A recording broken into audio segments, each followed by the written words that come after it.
Murder and Memorabilia, Episode 9, The Vanity Mirror by Wynne Valentine. The mirror was showing the wrong face. Calla stood in the red shelf doorway, morning coffee forgotten in her hands, staring at the vanity mirror with growing unease. The ornate silver hand mirror lay face down in its velvet-lined case, as it always did. She'd learned early never to look directly into its tarnished surface. But today, even face down, the mirror seemed to pulse with energy, and she could swear she'd caught a glimpse of movement in its reflection against the glass case. "That's not supposed to happen," she muttered. Baxter lifted his head from his usual spot, ears alert. He gave the red shelf a long, considering look, then deliberately moved to the opposite side of the room. His message was clear. "Whatever's happening over there, I want no part of it." The label beneath the mirror read in Calla's careful script. Item, the vanity mirror. History, belonged to actress Vivian Cross, found after her suspicious suicide in 1962. Rumor reflects the face of whoever wishes you harm. Status, kept face down. Approach with extreme caution. She'd never tested the mirror's supposed power. Some red shelf items were better left undisturbed.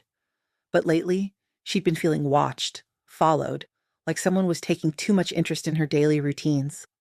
Twice this week, she'd noticed the same car parked across from the shop. Yesterday, her mail had arrived, already opened and hastily resealed. Maybe it was time to see what the mirror had to show her.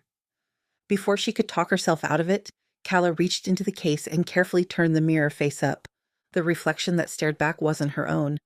It was Detective Ray Morrison, her former partner from the crime scene cleaning days, the man who'd made her life hell for 2 years before she'd finally quit and moved to Summerwind. His face was older now, more weathered, but his eyes held the same cold calculation she remembered. "Well," she said to the mirror, "that's not good news." The morning brought an unexpected visitor in the form of Stella Hoffman, a nervous woman in her 40s clutching a manila envelope like a lifeline. "Ms. Finch," Stella said, glancing around the shop with wide eyes, "I heard you help people with unusual problems." "Depends on the problem." Stella opened the envelope and pulled out a series of photographs, all of the same man, taken from a distance with a telephoto lens. The photos showed him leaving different buildings, getting into various cars, meeting with different women. "My husband," Stella said. "David. He's been acting strange lately. Secretive. I think he's going to leave me." Calla studied the photos. The man looked ordinary enough. Middle-aged, unremarkable, the kind of person who blended into crowds. "What makes you think that?" "He's been taking calls he won't answer in front of me, staying late at work, and yesterday I found a real estate brochure for houses in Florida hidden in his car." Stella's voice cracked. "I followed him. Those photos. He's been meeting with lawyers, financial advisors. I think he's planning to disappear with our savings." "Have you talked to him about it?" "I tried. He just says I'm being paranoid. That work's been stressful." Stella wrapped her arms around herself. "But I know something's wrong. I can feel it." Before Calla could respond, the door chimed again. A man entered, late 40s, nervous energy, constantly checking his phone. He matched the man in Stella's photographs exactly. "Stella," he said, surprise evident in his voice. "What are you doing here?" "David." Stella's face went pale. "I was just—" "She was asking about antique jewelry," Calla said smoothly. "Anniversary gift ideas." David relaxed slightly. "That's sweet, honey, but I actually came to see Ms. Finch about something else." He glanced at Stella.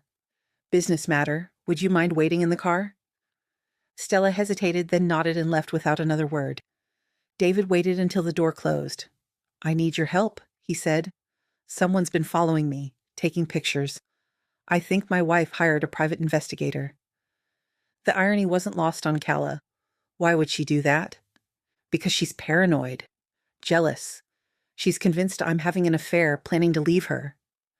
David pulled out his own set of photographs, pictures of Stella following him, hiding behind trees, sitting in her car outside his office. "She's been stalking me for weeks. I'm worried she's going to do something drastic." "Drastic how?" "She's been asking about life insurance policies, about what would happen if I died unexpectedly." David's hands shook as he put the photos away. "I think she's planning to kill me." That afternoon, Calla found herself with 2 clients, each convinced the other was planning their murder, each with evidence that seemed to support their fears. She returned to the red shelf room and carefully lifted the vanity mirror again. This time it showed Stella's face, but not the nervous, frightened woman from this morning. This reflection showed Stella with cold, calculating eyes, the same expression Calla had seen on killers before. She set the mirror down, mind racing. The mirror showed whoever wished her harm, but both David and Stella had come to her for help. Neither should register as a threat unless one of them wasn't telling the truth about why they were really here. Her phone rang. Sheriff Ellis. Calla, I need you to be careful. We just ran a background check on that Morrison guy you asked about. He's been asking questions around town about you, specifically about antiques that might be worth stealing. Calla's blood chilled. What kind of questions? The kind that suggest he's planning a break-in. He's been casing your shop for weeks. She hung up and immediately checked the mirror again. Ray Morrison's face stared back, but now it was overlaid with something else. David Hoffman's nervous features, shifting in and out of focus like a double exposure. Baxter, she called, I think we have a problem. The dog padded over, took one look at the mirror, and began to growl. Calla found the real David Hoffman's obituary online. He'd died 3 months ago in a car accident in Nevada. The man who'd been in her shop was someone else entirely. Someone using a dead man's identity. Someone who'd convinced Stella her husband was alive and planning to abandon her. But why? When she dug deeper into Stella's background, everything made sense. Stella Hoffman wasn't just a paranoid wife. She was the sole heir to her recently deceased aunt's estate, worth over $2 million. An estate that would pass to her husband if something happened to her. The fake David wasn't planning to steal from Calla's shop. He was planning something much more elaborate, a psychological campaign to drive Stella to suicide, making it look like the tragedy of a woman who'd lost her mind over an unfaithful husband. And he'd come to Calla because he knew about her reputation for solving unusual problems. He'd wanted to establish himself as the concerned husband, create witnesses to Stella's paranoid behavior. The mirror had been trying to warn her all along. Both faces it had shown, Ray Morrison and the fake David, were connected. Morrison was the mastermind, using his old skills as a detective to research wealthy targets. The fake David was his partner, a con artist who specialized in identity theft. Calla reached for her phone to call Sheriff Ellis, but stopped when she heard voices outside. Stella was back and she wasn't alone. Through the window, she could see the fake David leading Stella toward the shop, his arm around her shoulders in what looked like comfort, but might have been restraint. Behind them, trying to stay out of sight, was Ray Morrison. The mirror pulsed in her hands, showing all three faces now. Morrison, the fake David, and Stella, but Stella's reflection was different. She wasn't calculating or cold. She was terrified, because she'd figured out the truth, too. The confrontation came when they entered the shop. Calla, the fake David said with forced cheer, Stella and I worked things out. Turns out it was all a big misunderstanding. Stella's eyes were wide with terror, but she managed a shaky nod.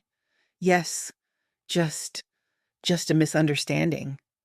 That's wonderful, Calla said carefully, but I think there's still one more misunderstanding to clear up. She lifted the vanity mirror so they could all see it. The reflection showed not one of them, but Ray Morrison, standing just outside the front door with a gun in his hand. The fake David's mask slipped. You always were too smart for your own good, Calla. David Hoffman died 3 months ago in Nevada. Ray Morrison never forgave me for quitting the force and making him look bad. She kept the mirror trained on the group. You two have been running this con on wealthy widows for years. Stella gasped. David's dead? Your real husband is dead, Calla confirmed gently. This man has been pretending to be him, trying to drive you to suicide so he and his partner could inherit your aunt's money. The fake David lunged for the mirror, but Baxter was faster. The dog appeared from nowhere, knocking the man off balance and sending him crashing into a display of vintage teacups. Morrison burst through the door, gun drawn, but stopped when he saw Sheriff Ellis already waiting behind the counter with her own weapon drawn. Ray Morrison, Ellis said calmly, you're under arrest for conspiracy to commit murder, fraud, and identity theft. The mirror clattered to the floor, its surface cracking into a spiderweb of silver fragments. But even broken, it continued to show their faces. Morrison and his partner, now reflecting their true nature. Desperate, caught, defeated. An hour later, as the last of the police cars pulled away, Calla swept up the broken mirror pieces carefully. Will it still work? Stella asked. She'd stayed behind to give her statement and now seemed reluctant to leave the safety of the shop. I don't know, Calla admitted, but maybe that's for the best. Some truths are too dangerous to look at directly. She created a new label for the broken mirror. Item, the Vanity Mirror. Fragments. History. Belonged to actress Vivian Cross, found after her suspicious suicide in 1962. Rumor. Reflected the face of whoever wished you harm. Status. Broken but functional. Revealed complex identity theft, murder, conspiracy. Note, sometimes the greatest danger comes from those pretending to help. Stella had inherited more than money from her aunt. She'd inherited the strength to start over. The real David's life insurance would help her rebuild, and therapy would help her heal from the psychological torture she'd endured. Morrison and his partner would face charges in 3 states for similar cons. They'd been targeting grieving widows, using stolen identities and elaborate psychological manipulation to drive their victims to suicide. The mirror had saved Stella's life by showing Calla the truth, that sometimes the person asking for help is the one you need to fear most. Outside, Summerwind settled into evening quiet. The red shelf felt different now, lighter somehow, as if breaking the mirror had released something that had been trapped too long in its silver surface. Some reflections, Calla thought, were meant to be shattered. Baxter settled beside the red shelf with a satisfied grunt. Another mystery solved, another life saved, another truth dragged into the light where it belonged.